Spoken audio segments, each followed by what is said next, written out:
Welcome to the Island Session. Yeah. Whoa. Whoa, Lord. It's about that time. Sit back, relax, unwind now. We taking a lime or take a wine by the time. Yeah. We having some fun in the Caribbean sun now. Jump up in a van, the soca and the steel pan. Yeah. Can you feel the breeze? Put in your mind at ease now. Just a little tease, straight from the West Indies, yeah. Don't mention the food, that tasting so good, yeah. Liming with the boys, hanging with strictly noise, oh yeah. Welcome to the Island Session, let's go to the island. Welcome to the Island Session, let's go to the island. Hi, and welcome to another session of the Island Session. I'm your host, of course, DJ Strictly Noise, and we are coming to you on location from the humongous restaurant, I should say, BB King's in Manhattan, New York. On today's show, we have a lot of footage, live footage from the band Allison Hinds show. And we're going to have Allison Hinds performing live in concert right here at the BB King's restaurant. So sit back, relax, stay tuned, and we're going to have a good time tonight. So ladies, you see this tune? This tune is all for you. Those of you out there looking after your kids, working hard, studying hard. Some of you are doing all three of those things at the same time. So ladies, give it up for yourselves. Stay positive, stay strong. And I want you to take this song. This song is yours. It's ours. It's ours, ladies. And you know, if you feel to sing, sing.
Out of control, hold it, girl, hold it, girl.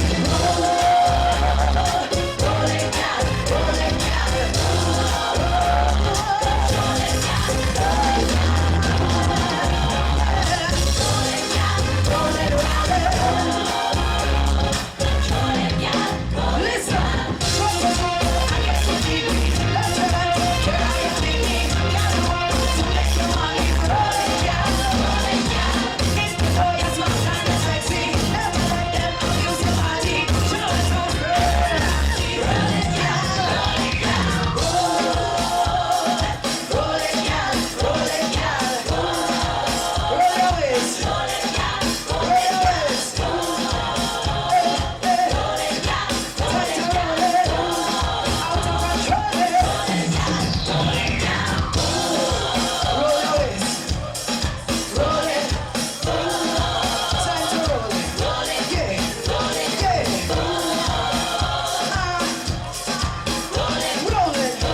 Hi, welcome back to the Island Session. It's my esteemed pleasure to introduce the beautiful, talented Allison Hinds on the Island Session. What's going on, Allison? I'm good. I'm tired right now. I realize that because that performance was excellent, I must say. The crowd received you. They just like they wanted to run up stage and they just want to run on stage and just pick you up, you know? Yeah, it was great. It was wonderful. Really, really nice, especially to be in such a esteemed club as BB King's, where many legends, many legendary performers have performed long before me. And to actually get the chance to perform on the same stage as people like Aretha Franklin and of course the famed BB King himself, and so many others that have graced this stage. I was just happy to be here. First of all, I want to thank you for doing this interview with me. I've been doing this show 5 years now. Right now we are in Trinidad and Grenada via Gael TV, and we're also in Brooklyn. It's a pleasure to have you. I mean, it's amazing to have Allison Hinds at parties. So many parties I went with you. I mean, thank you at the bottom of my heart. No problem at all. No problem. Now, Allison, I don't want to go too deep, but what made you go into soca? I guess I can't say as a child growing up, because I grew up in England. I was born and grew up in England, and I actually grew up on like alternative music, soft rock, that kind of stuff. But through my parents and them being of Barbadian heritage, is how I got to hear calypso music. And I had an appreciation for it. I didn't know who the artists were or anything like that, but I knew that I liked the music. When I moved to Barbados with my mom, my parents separated, and when I started going to school is when I really started to hear and get into soca music. I entered a local teen talent competition that Anderson Armstrong Blood encouraged me to enter, and he then asked me to join Square One. And at the heart and soul of Square One was always soca music. So even though we were on the club circuit and we were doing different kinds of music, we were doing R&B, we were doing rap, hip hop, all kinds of different things, at the end of the day, the real love of the band was soca. And it took me time to develop into the artist that I am now. It took Andy in the very early stages when I was just doing ballads, and he encouraged me to do reggae music and then to do chanting and to do rapping and different things. And then when Terry Arthur came into the band, he was the one that was instrumental in really helping me to form as a soca artist in terms of my phrasing, my delivery, how to come to give me pointers as how to command an audience. He helped a lot in the formation of the artists that you see today. So I must say you did a very good job. Okay, going back, Ragamuffin, right? That was a huge hit. Was that the driving point of your career? Was it, your takeoff point of the career? I think, in terms of the soca arena, yes, Ragamuffin for sure was the takeoff point. Before that, myself and John King had entered the CBU Song Festival, and that was the first time I'd ever won anything in my entire life. When we won the CBU Song Festival, and we made history as well. Made history in that we were the first Barbadian contestants to go and win the competition, and then for successive years after that, Barbados was just consistent in winning it over and over again. But in terms of soca, for sure, again, that was another history-making thing because I was the first female to win Road March in Barbados with Ragamuffin. And then the following year, I won Road March again with In the Meantime, and I was the first female to win Party Monarch with In the Meantime. So definitely from there on, things then just kept on going and kept on building, and I kept on building my experience as well. One question I really want to ask you, a few people do this in the soca arena, right? We have guys like Iowa, Bungie, Showen is doing it now, Rupi has been doing it year after year. How? How do you come up, I mean, with hits year after year? Since after Ragamuffin, Right. year after year, you've been, Edwin have been doing it also. Right. How do you do that? It's good songwriters, people that I've had some staunch songwriters for a long time who know my style and know me personally, so they know the kind of stuff that I like to do. That has changed slightly since I left. Well, it's changed quite a bit since I left Square One, and I'm solo. So I'm trying new writers. Like Roll was written by a young lady by the name of Chantal from Barbados. Brand new writer, new to the scene, and just wrote this tune that is just so perfect and such a huge hit. I've been working with some other writers that I didn't have the chance to work with before, that I wanted to try and work with. I'm also writing myself and co-writing as well. So, the music I think is going to take a different form in terms of interpretation and so on, but the music itself is still going to be true to who I am as a Caribbean woman. That's how I look at myself. I look at myself as a Barbadian woman, but in the wider scheme of things, I look at myself as a West Indian woman, as a Caribbean woman representing the Caribbean. Now, you mentioned Square One and your new band, the Allison Hinds band. I want to ask you, what caused you to leave Square One? Well, I had to make that decision. It was a tough decision to make because obviously we've grown, me and the guys had grown up together from teenagers and seen one another through all kinds of different ups and downs and crossways. But when I became pregnant, and I wasn't sure at the time how things were really going to go, because you don't know until you physically have a child in your hand. And after my daughter was born, I realized that I wasn't going to be able to give the kind of time to the band that I did before, and also that I didn't have the kind of control that I needed to have to say, well, I can't do this gig, or I want to be home for my daughter's birthday, I want to be home for this, and in order for my daughter to be able to get the benefit, and my husband, I had to make that decision. I also needed to stretch in some different directions and wanted to experiment with some other stuff. I wanted to get out there and to do some more stuff and be able to have control, more control over what I do. And so that's why I had to make that decision, and I don't regret making it. It was the wisest decision for me to make. It was the best decision for my family and for my career. Wow. Now, I have a 4-year-old daughter, and I have another daughter still in the womb, right?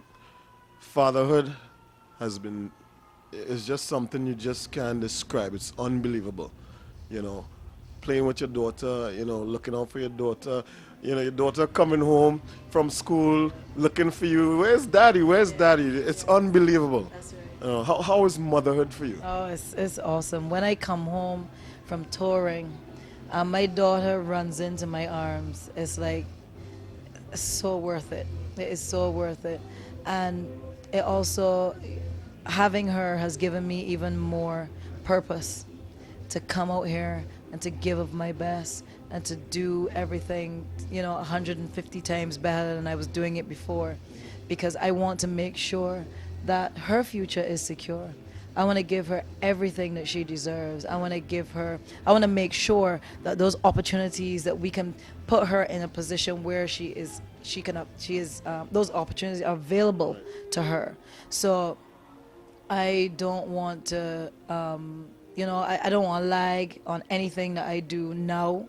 I want to make sure that I am working smart, working hard, but still working smart and not overworking, and setting up things so that financially she's taken care of, emotionally, spiritually, everything. And my husband is very instrumental in that. When I am not there, he is there as her solid support. Her grandparents, my mom and her grandparent, my in-laws, they are very much involved in her life, and they help us a lot. They give us a lot of help, and so she's surrounded by family, and I know that she's safe when I'm not there. She's well looked after and well loved. Amazing, amazing. Now, Allison Hinds, the show, right? What are we looking forward to from Allison Hinds next 10 years? Well, the direction I'm working towards is I want to be seen as someone like Patti LaBelle. I want to be seen as someone like Aretha Franklin, a Gladys Knight, who is just perennial, who no matter when you see them on stage, their music just lasts. People always want to hear them. People want to see them, you know. That's what I'm working towards in my business, and I think that it can be done. I mean, Calypso Rose is a great example of that. Calypso Rose, I'm sure it must be in her 70s at least by now. 60s. 60s by now. And she is awesome on stage. People love Rose. They love Tanty Rose, you know, and she dresses so regal and stuff, and then she gets on stage and kicks off the shoes, and people just enjoy it. And and I think music is actually keeping her active and keeping her young and keeping her spirit young and alive. And that's what I want. I want to be able to be out there 10, 15 years from now and know that my music has endured generations, and that there are other generations coming up that want to hear my music, as well as the generations that came up with me, you know. So that's my ultimate goal, to make sure that and that I don't have to be working frantically, you know, that I work to a point where I have annual shows in different countries, and I can say, well, okay, I'm doing this show this month and I'm doing that show next month, and it pays well enough that I don't have to be frantically, you know, I gotta go from here and I gotta do this show and that show and that show, you know. I'm looking at the international market in a very serious way. My present management, Van Gibbs, is also, Rupi and I share the same manager.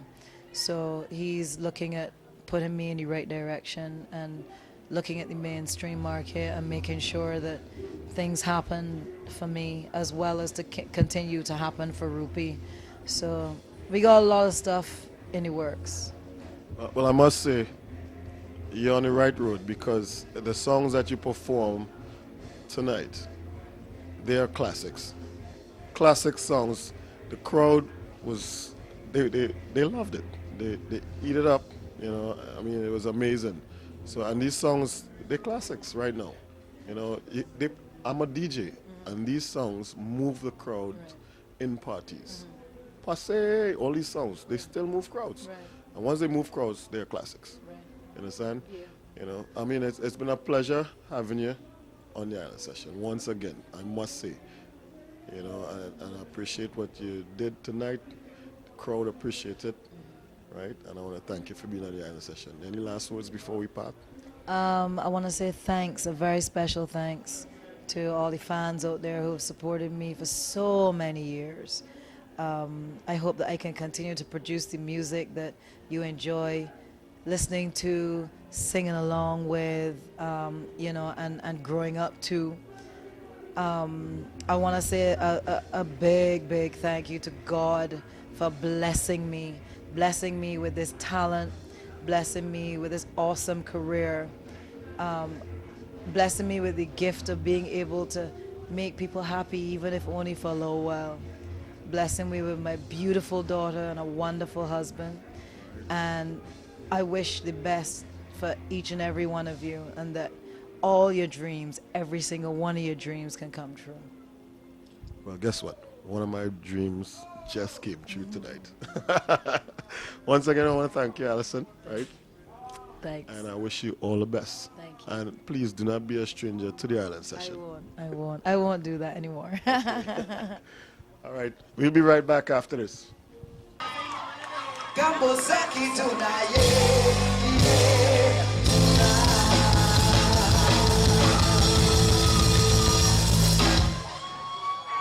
Back away me tonight, yeah.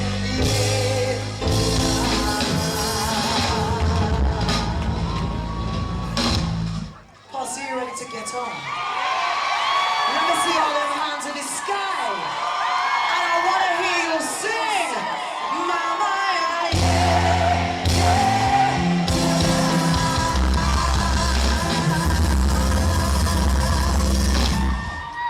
Mama, yeah.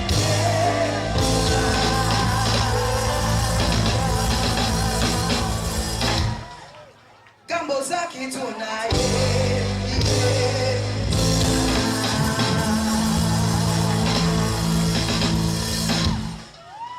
Back away me tonight, yeah.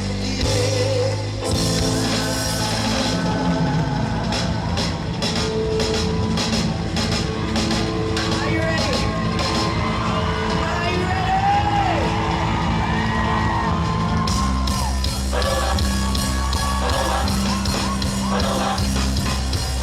Get ready to wild! Get ready to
All right, I hope you have enjoyed the island session tonight. It has been amazing, man. We had Allison Hinds, and we also had Allison Hinds band right here on the island session.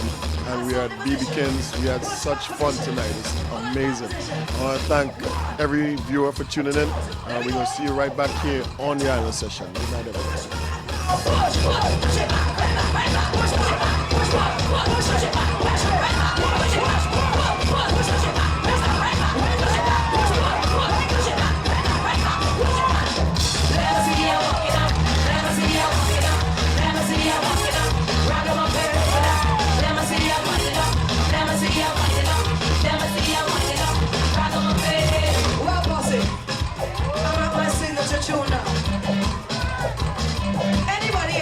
Brooklyn